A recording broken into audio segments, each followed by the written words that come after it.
We're going to Boston, but we're still in Maine. Not for long though. Here we are, crossing into New Hampshire. Welcome to New Hampshire. This will not be a long stay because here we are now, Massachusetts. Let's go into the Welcome Center, get a map, and take a picture with this sign. You know I have to update my intro, right? Speaking of intro, I'm riding in my RV, wherever I want to be, 'cause I'm free in my RV. Yeah. Today we are visiting the Cradle of Liberty and possibly the United States' most historic city, Boston, Massachusetts. And there it is. We're driving over the Mystic River.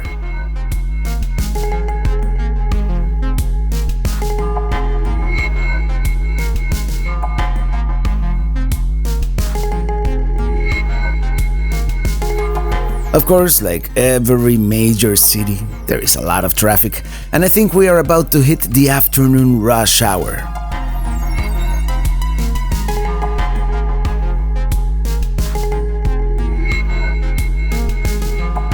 Next, we go underground. This big tunnel here is known colloquially as the Big Dig. At the time, it was the most expensive highway project in the United States, and it was plagued by all kinds of problems, from water leaks to falling light fixtures.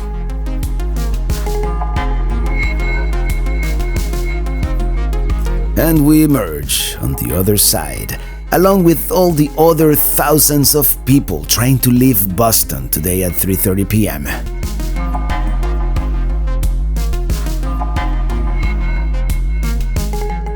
Eventually, traffic begins to improve, and over an hour later, we begin to approach our campground near Plymouth. You didn't think we were going to park the RV in Boston, right? Actually, there were 3 main campgrounds to choose from. One to the northwest, in the woods, another one to the northeast by Salem, and this one on the south, called Ellis Haven.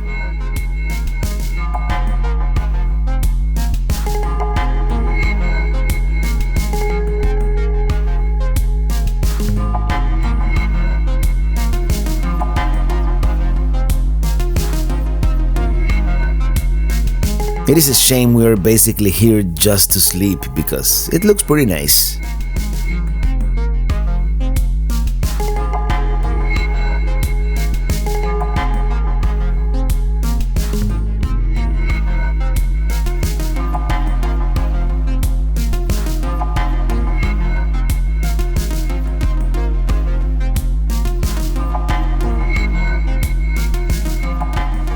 Well, here we are, Ellis Haven campground near Plymouth Rock, and that's exactly where we're going next.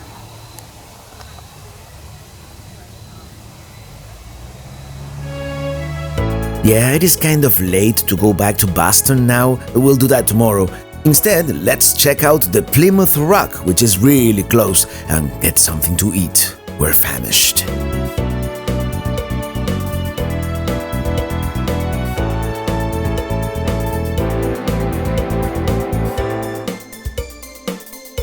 There it is on the right, the Greek-looking temple. That's where they have the Plymouth Rock. Let's park. Okay, we are in Plymouth, Massachusetts. And we are now going to check out the Plymouth Rock, of course, and have something to eat, imbibe some adult beverages, and I might do a live video. And here's Big White. Very nice anchorage here in the Plymouth Harbor. Very cute town overall.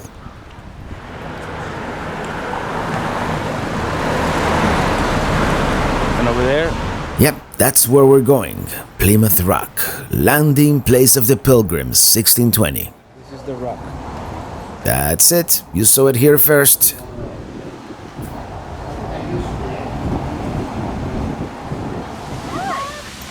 Check out all these ducks here. They are going crazy.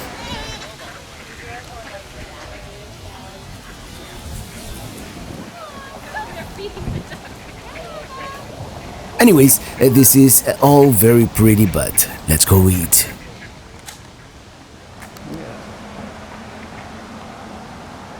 That used to be the lighthouse. Let's walk uphill here for about 2 blocks towards Court Street. Laughing Moon. Cool looking lobster. I think we are going to this place called New World Tavern. 34 beers on tap and over 120 bottles. Not bad. Well, we're actually not having Cigar City, we're having Pilgrim IPA. Chowder. It's a huge pudding. And tiramisu. Thank you. Yep, that was good. And now we shall see the Plymouth Rock once again at night.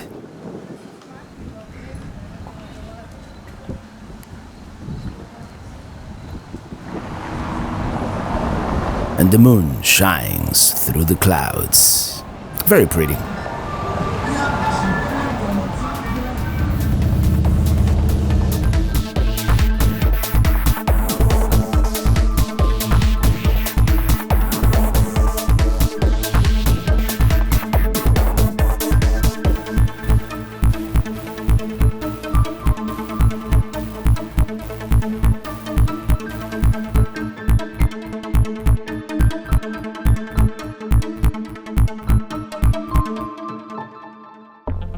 Well, we had some leftover wood, so we made a fire and called it a night.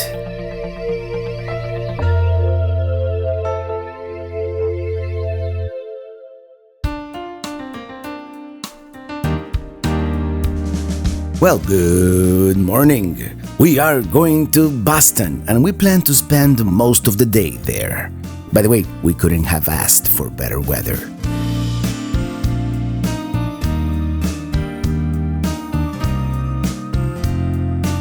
Why are we driving into the city, you might ask? And we've been going back and forth on this one, but contrary to popular belief, there is plenty of parking in Boston, especially on a weekend. By the way, we seem to be in Chinatown. Anyways, a round-trip ticket on the commuter train would have been $23 per person. Originally, we were thinking of parking at the Boston Commons underground parking, which is $32 on the weekdays but only $18 on weekends. By the way, today is Saturday, but that was with old Kia. With this big F-250 monster truck, we are going to need something with a little higher clearance, like this one. City Place Garage, which is going to cost us $32. Still, a lot cheaper than the train. Plus, we have more flexibility and mobility, and it'll save us time in the long run. Well, hopefully we'll be okay here. The original plan, this was the garage that we were gonna park at, but the clearance of the truck... Yeah, the Boston Commons garage is only 6 feet and 3 inches clearance, but there's also plenty of parking here on the street, at least today on a Saturday morning. And they are having some kind of march here at Boston Commons. The Boston Public Garden here, very pretty. Very nice place to decompress in the middle of the bustling city.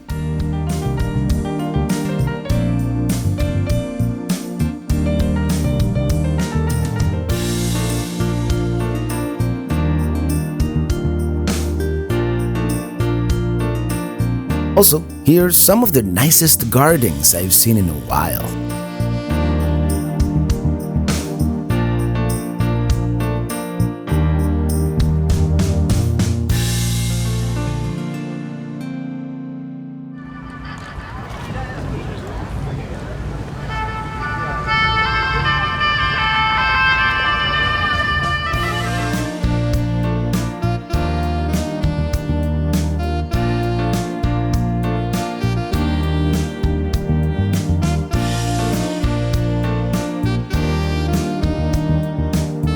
Here we have this equestrian sculpture of George Washington.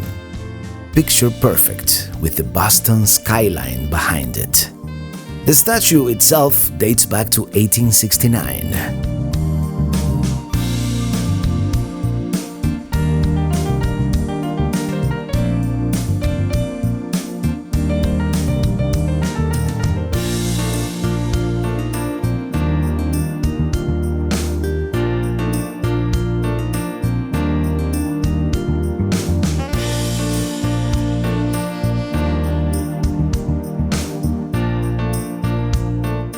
building looks kind of familiar, doesn't it?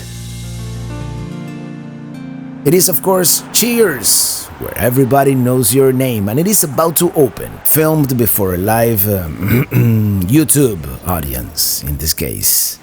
And they just opened up, so let's go into the set bar, which is upstairs, and this will be pretty much breakfast for us. And I'll pretend to be Norm and sit here.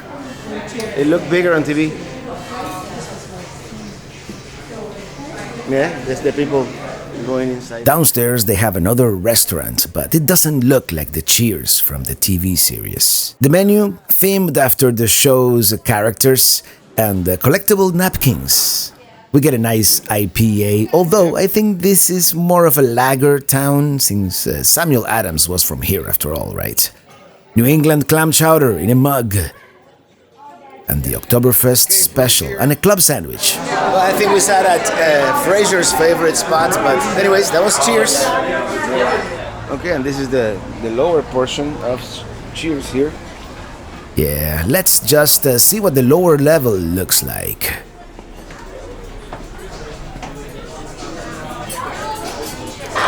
Which is not at all like the original Cheers.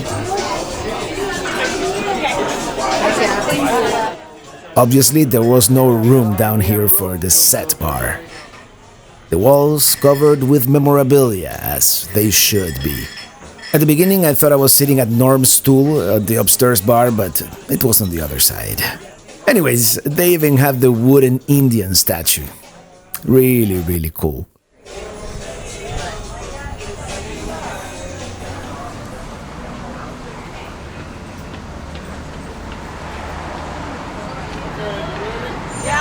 That was Cheers. Very cool to be here. And now we're gonna do the Freedom Trail. By the way, the upstairs bar, they could work on their service a little bit, but other than that, it was great. Well, now that we've had our fun, let's immerse ourselves in history, and there's plenty of that here in Boston. This here is the Sailors and Soldiers Monument, dedicated to those from Massachusetts who lost their lives during the Civil War.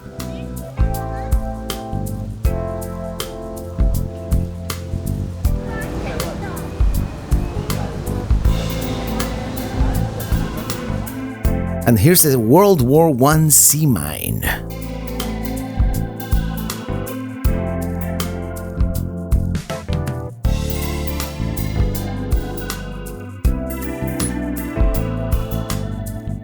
Alright, let's do the Freedom Trail, which begins here at the Visitor Information Center. Okay, let's do it. We're supposed to follow the red bricks on the sidewalk. Boston, so far? Great, vibrant city, I love it. Although I suspect most of the people around us here are tourists, just like us. Here we are, approaching the Massachusetts State House, basically the state capital, dating back to 1798. And here's a relief. The State House here was built on land once owned by John Hancock, Massachusetts' first elected governor. Paul Revere was also here, supervising the construction, and in 1997, the dome was regilded in 23-karat gold.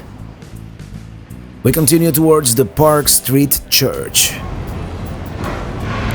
We continue following the Freedom Trail path.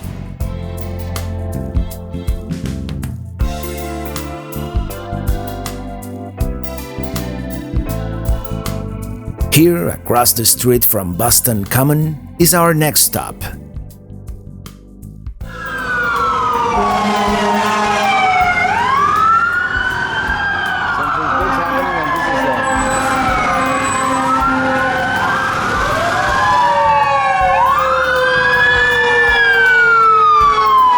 It is a pretty noisy city, by the way. I wonder what's going on.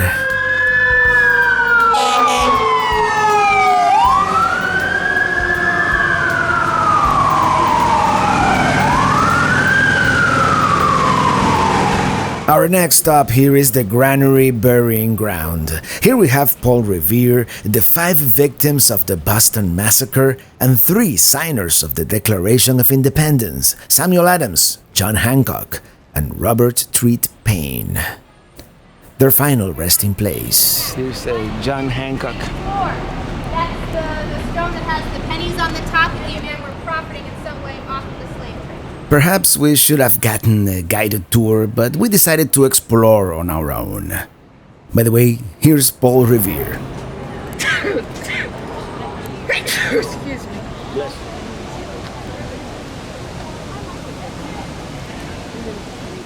Some very interesting gravestones. And the pyramid in the middle that says Franklin, that's not Ben. If you remember, we saw him back in Philly. These are his parents and relatives buried here. We continue walking the trail. King's Chapel. Next stop is the King's Chapel, a historic Unitarian church and a fine example of colonial architecture. Actually, let's step inside.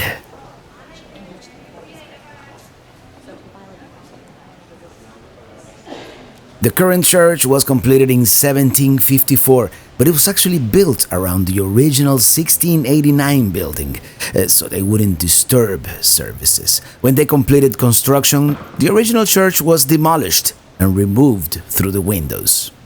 Pretty cool, huh?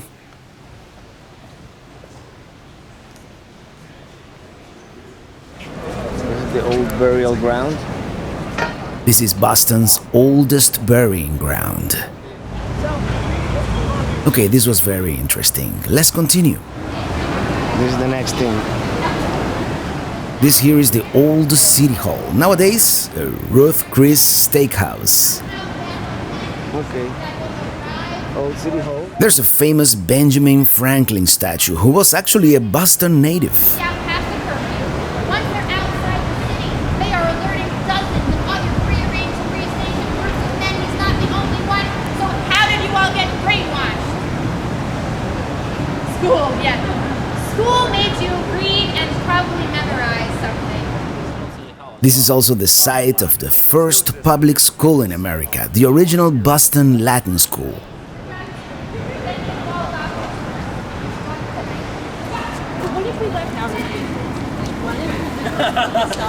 Here's the Boston 5 cents savings. Something interesting and peculiar about Boston is that many of these old historic buildings have been repurposed. The 5 cents savings bank building is now a Walgreens, just like the old City Hall was a Ruth Chris Steakhouse. The old corner bookstore is now a Chipotle Mexican grill. This is the Irish Famine Memorial, commemorating the famine that took place between 1845 and 1852.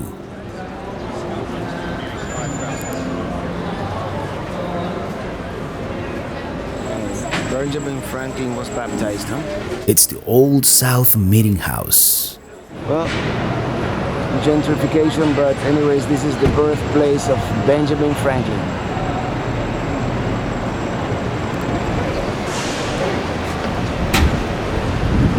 Continue down the Freedom Trail. This old building here, standing among all these skyscrapers, is none other than the Old State House, the oldest public building in Boston, and the site of the Boston Massacre, which was one of the events that led to the rebellion against the British authority. Of course.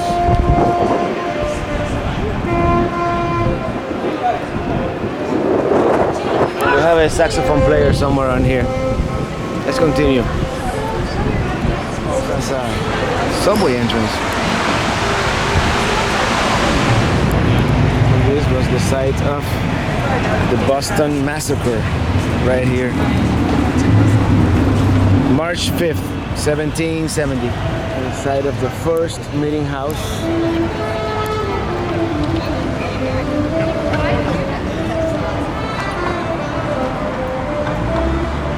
There's our saxophone player. Actually, the sound carries really well in this corner.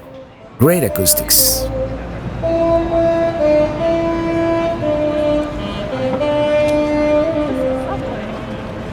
Next, we're going to check out the Faneuil Hall. Nice juxtaposition of the old and the new.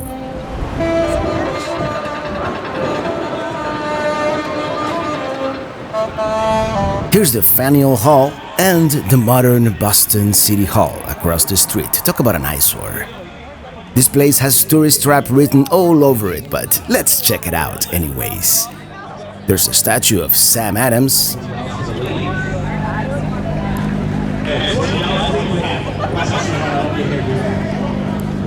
this all the way up, guys. Nobody move. Nobody gets hurt.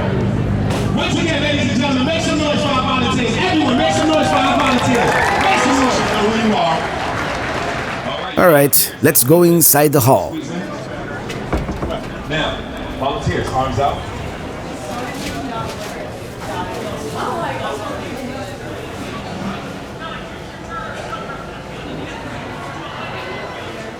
Here's one of 4 original cashier booths, and outside, it is a circus.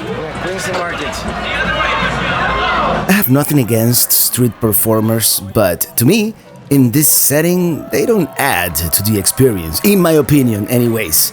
Except for the drummer, perhaps, but I'm biased. I am partial to musicians, being one myself, and this guy is really good.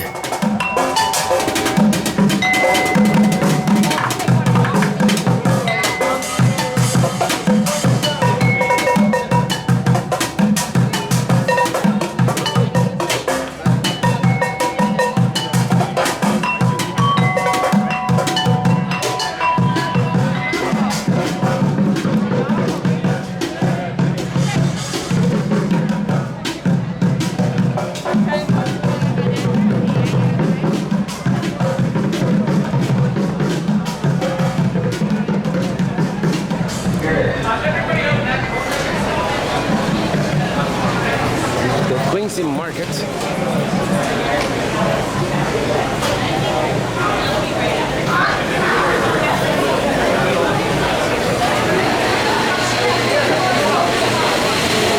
Ooh, check it out, there's a Cheers here too. Alright, let's go hang out with Norm and Cliffy and Frazier and the rest of the gang. Norm has aged a bit. Something light and refreshing so we can continue exploring. There's still a lot to see here in Boston.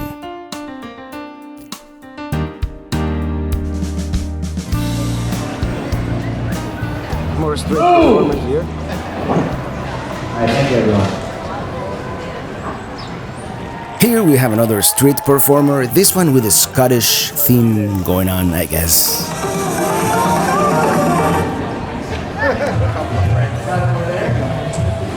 There's so many people here.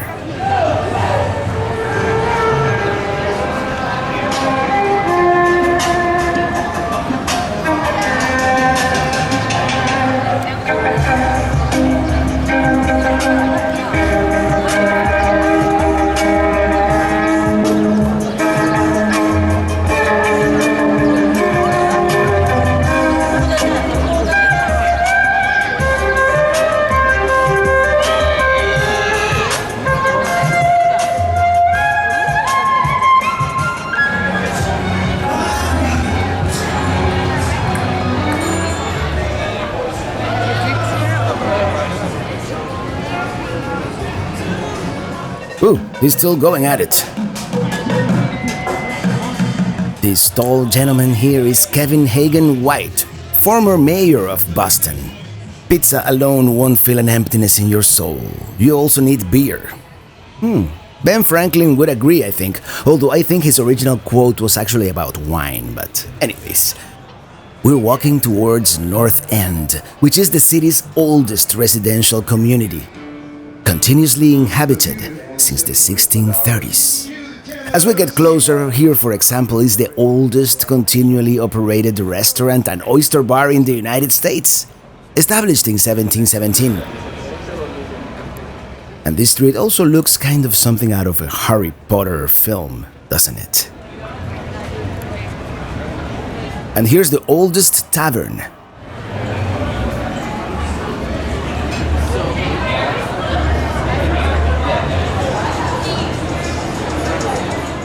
The Boston stone here was brought from England and according to legend served as the zero milestone or mile marker zero of Boston. Some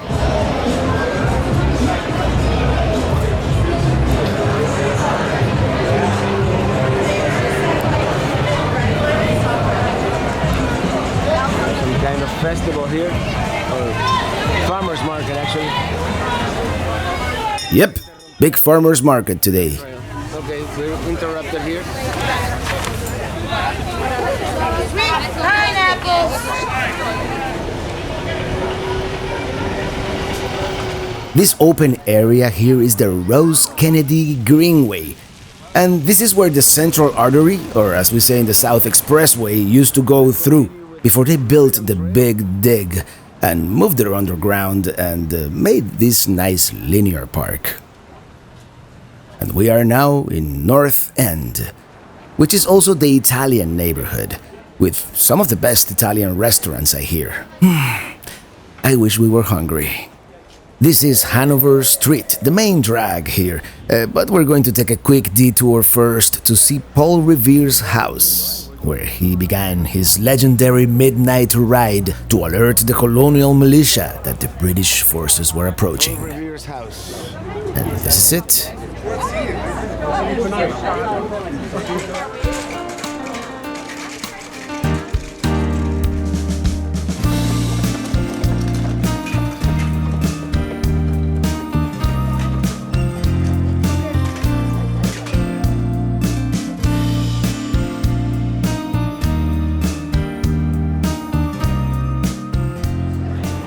Sacred Heart Italian Church.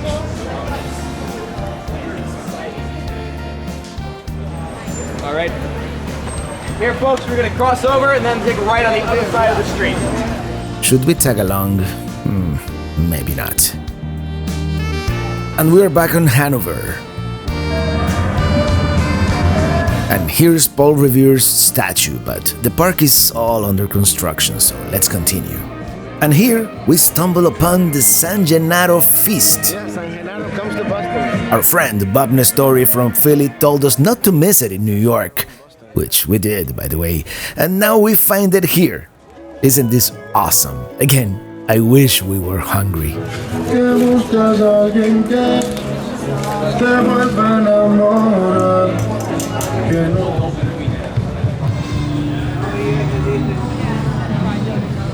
It looks, it smells, and it sounds like it's going to be a fun festival, but first we want to finish the Freedom Trail here. The next spot is the Old North Church. Just like Paul Revere's house, which was $5 to go in, the church is $8, so we're going to admire the architecture from outside and keep going. Needless to say, we are getting a little tired of walking, and we're going uphill, because the next stop is the Copp's Hill Burying Ground.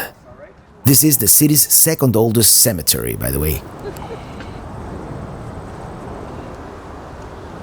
It was from that steeple that Paul Revere told 3 Boston patriots to hang 2 lanterns to warn the people of Charlestown across the Charles River about the movements of the British Army. We continue. Now going over the Charlestown Bridge, over the Charles River, towards our last 2 points of interest here. The first one is that obelisk called Bunker Hill Monument. The other one would be the USS Constitution. Here's the City Square Park.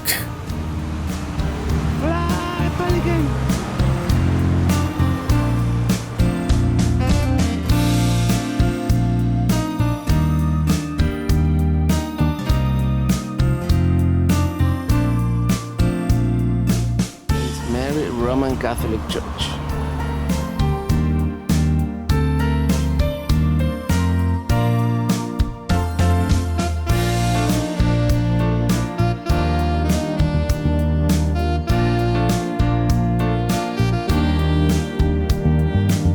And there it is, Bunker Hill Monument. Let's see if I can make it all the way to the top.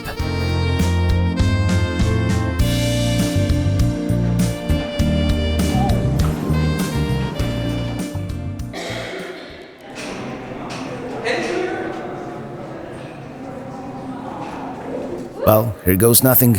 It is 294 steps, and it gets narrower the higher you get. Only a third of the way there. As it gets narrower, it is more of a bottleneck. Well, made it to the top, but it is very crowded up here. Very claustrophobic. Everybody waiting for their turn to look out the window, although some people just take possession of a window without any consideration for the rest of us. You know, there's only one window per side, right? Well, I hope he got a great shot because none of us could. Thanks. It is finally my turn to get some nice shots of the city skyline. Oh, by the way, it would be nice if they cleaned the glass from time to time. Just saying.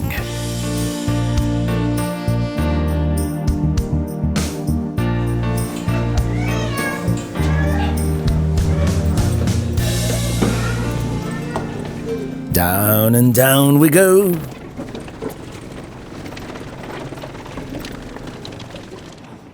Actually, going down is almost as tiring as going up, just because you have to go so slow.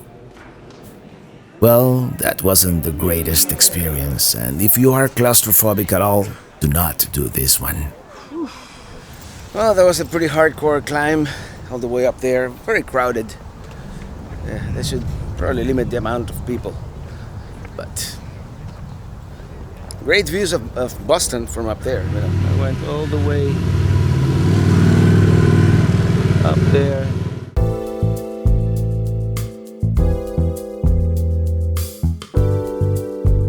Next, the USS Constitution, but I don't think we're gonna have time for that one today.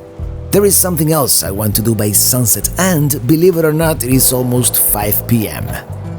We'll be back tomorrow and go inside and all that. Right now, we're going to take an Uber to the parking lot, and off we go to a different city and a different state as well. A new state for us.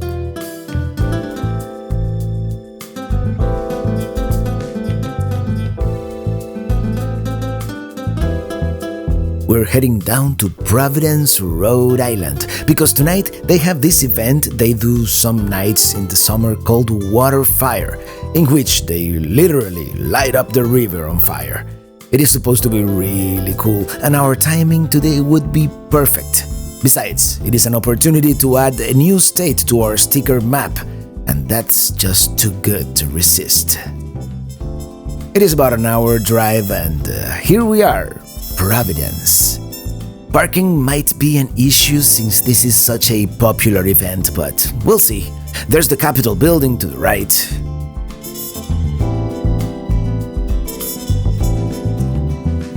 Well, yeah, as I suspected, the parking lot we had chosen is full. Hopefully we'll find something somewhere else.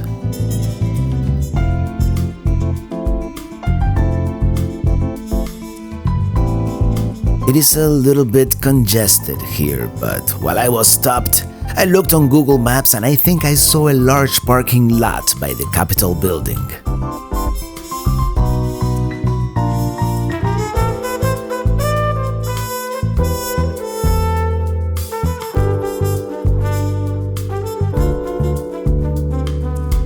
Here we go.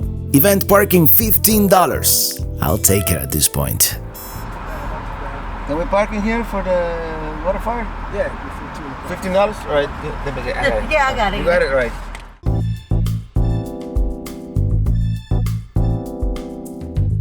Where we parked the Big White in front of the Rhode Island State House. Let's walk down to the river and see this thing and then eat. Actually, we haven't had anything since Cheers this morning.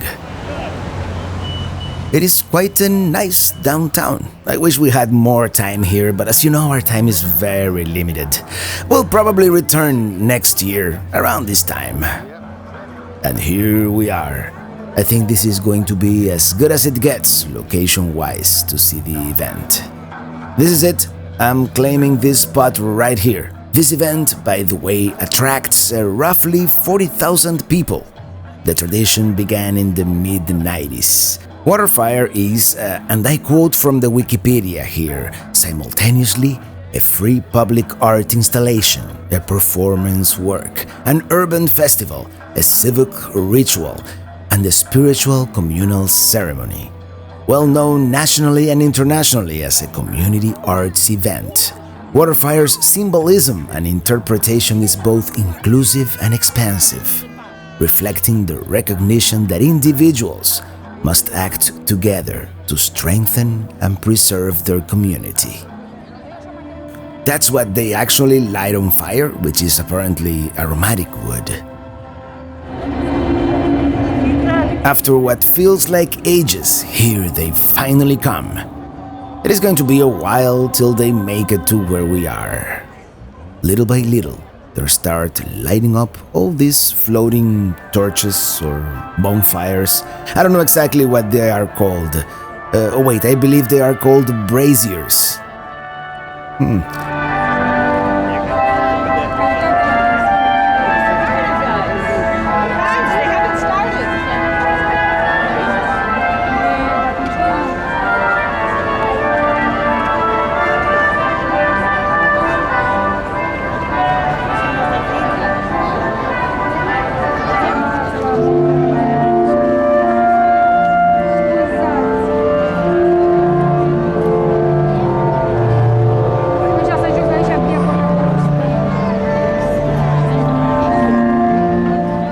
Here they come. It is all very artistic, if perhaps a little slow for my impatient taste.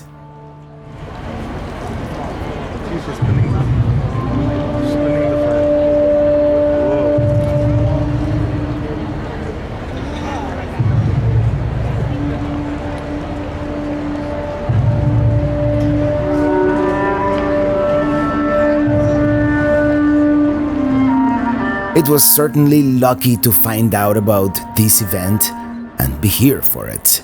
As soon as I knew we were going to be here on this Saturday, I made sure to try to make it, if only to see this unique spectacle.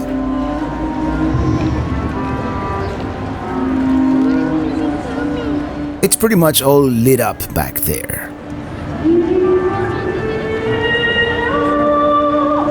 Really cool to see and smell, actually.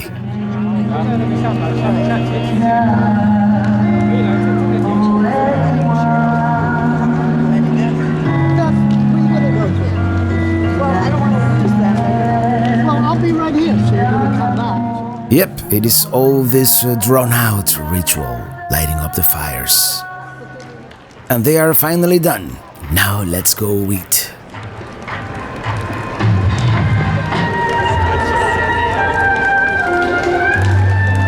It is very mesmerizing, for sure. Everybody seems to be, anyways. I guess the combination of fire and water have this profound calming effect.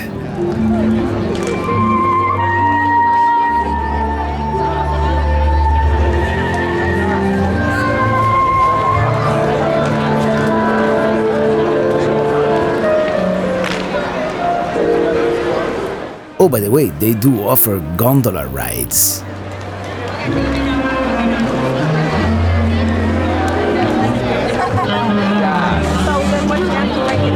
Okay, Union Station Brewery. Let's go in there. When it is cloudy, you know it's going to be a good IPA. And we ordered the burritos as well. Why not? Well, this was very nice here at the brewery.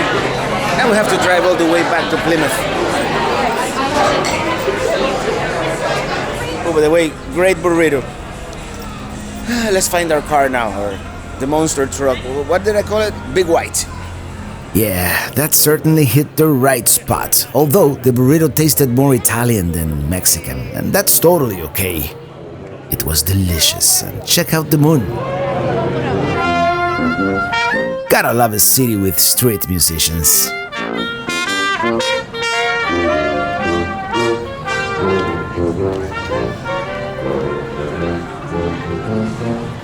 We got some break dancing here.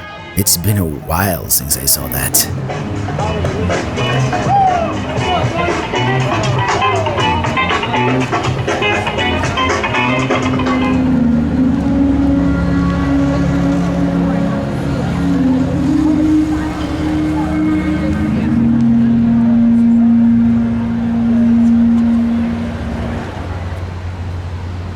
There it is.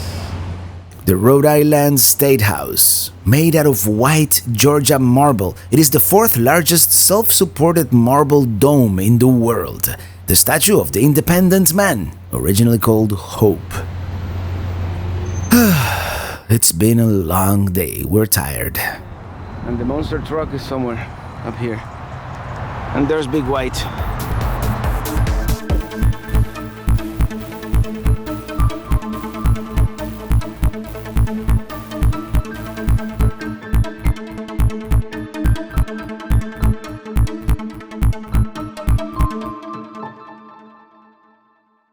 Well, good night. Well, good morning. We are going back to Boston. We are going to see the USS Constitution, we are going to eat some Italian, and then I have to drop Illy off at the airport because she has to fly back to Miami, and then I have to drive back to Miami nearly non-stop because I have to return this big white truck by Wednesday. A little tight at this curve, perhaps.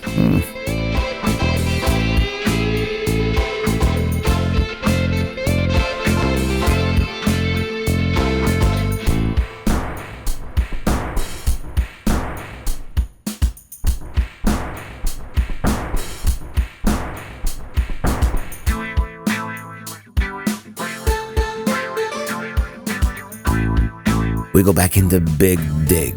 Quite the engineering marvel, aside from all the problems it had. And we found parking. It is going to be like $11 for the 3 hours or so we're going to be here, and it is a little tight for Big White, the monster truck, but we'll make it work. Here we are. The USS Constitution, launched in 1797 and named by President Washington himself after the then only 10 years old United States Constitution. Let's go below decks. The ship was apparently stronger and more heavily armed than other frigates at the time.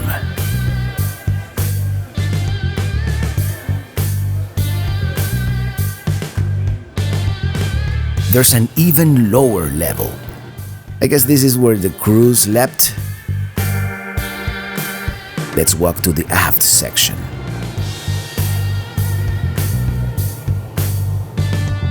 I guess these back here are the officers' quarters. Notice the low clearance ceiling. Perhaps people were shorter back then?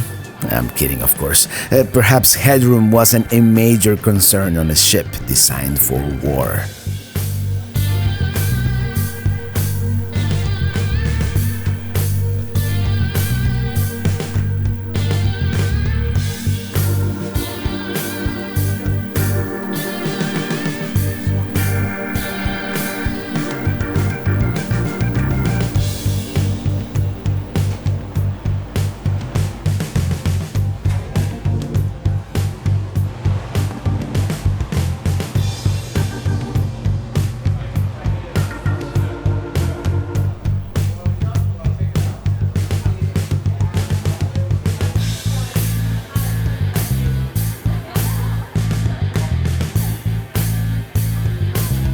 She is the world's oldest commissioned naval vessel still afloat, and probably one of our most historic ships. By the way, I do believe all these cannons are replicas, put here when they made the ship into a museum.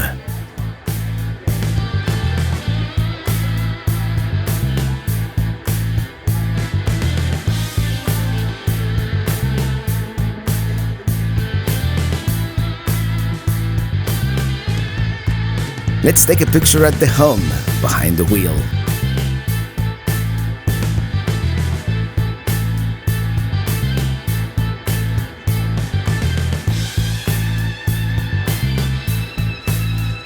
I was really tempted to ring the bell, but ultimately decided against it. Well, that was the USS Constitution. Now let's go eat.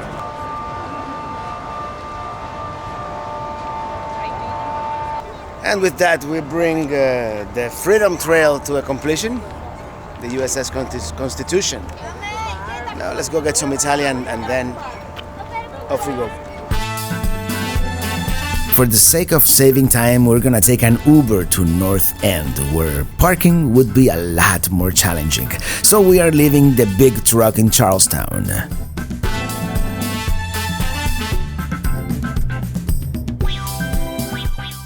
The birthplace of Clementina. We get some bread and olive oil, delicious. Olives, scallops, and a pasta plate called rossetto. Tiramisu for dessert and espresso. And there seems to be some procession happening outside.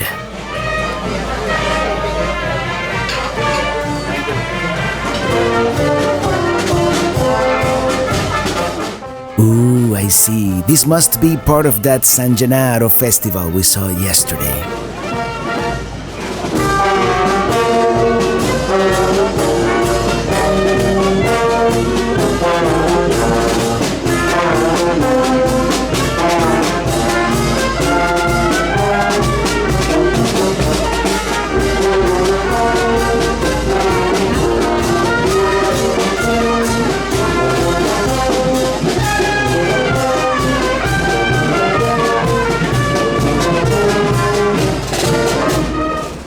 Okay, we're back by Paul Revere's house.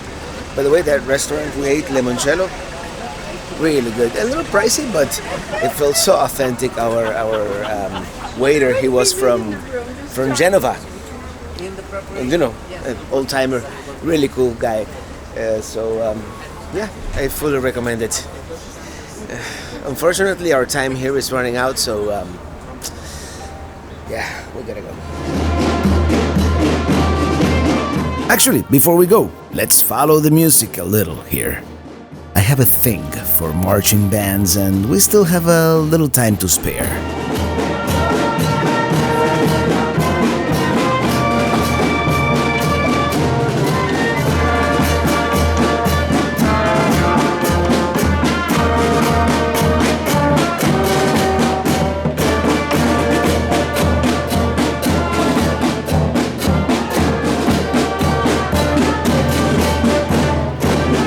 We kind of continue walking on Hanover Street, kind of sort of following the procession. There are actually two bands. The one in the front is playing now, which is more of a waltzy, down-tempo style.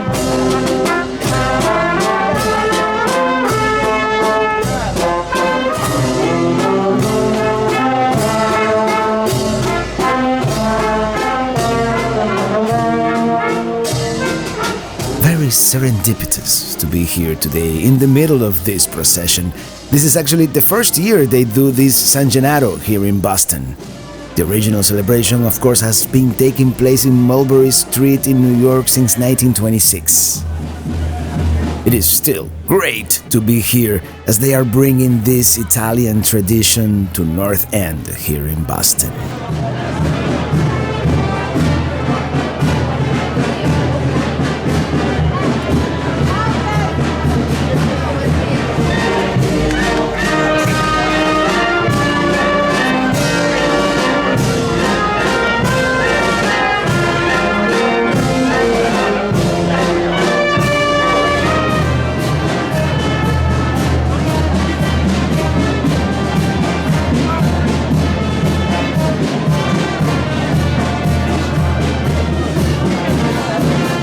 This is an original reproduction of the statue of San Gennaro, blessed by Pope Francis himself in person at the Vatican.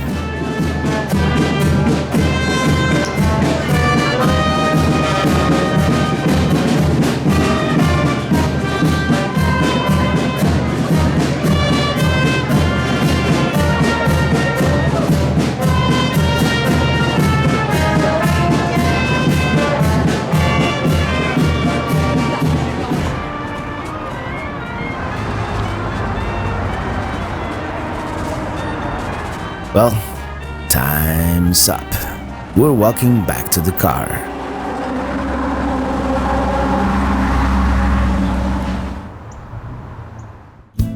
I'm going to take Illy to Boston Logan Airport here, where she has a 3-hour flight back to Miami. And then I'm going back to the campground to get ready for my 3-day drive back to Miami, although I am going to try and do it in 2.5. Yeah, I'm leaving tonight.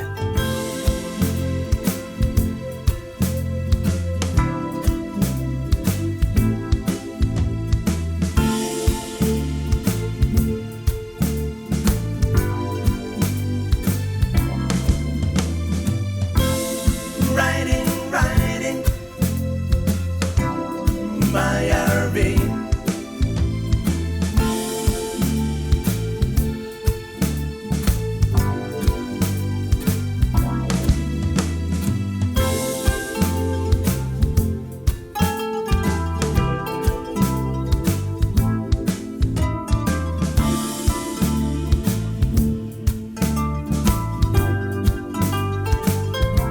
Before we go, we've got 2 more states to add to our map here. First, of course, Massachusetts.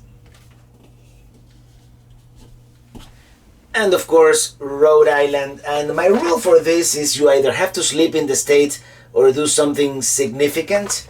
And I think Rhode Island qualifies. We saw that a WaterFire in Providence, so it's a very tiny sticker. But I'm gonna put it right there. Anyways, now back to Miami, but we're running kind of long here, so I'm gonna show you that on the next video.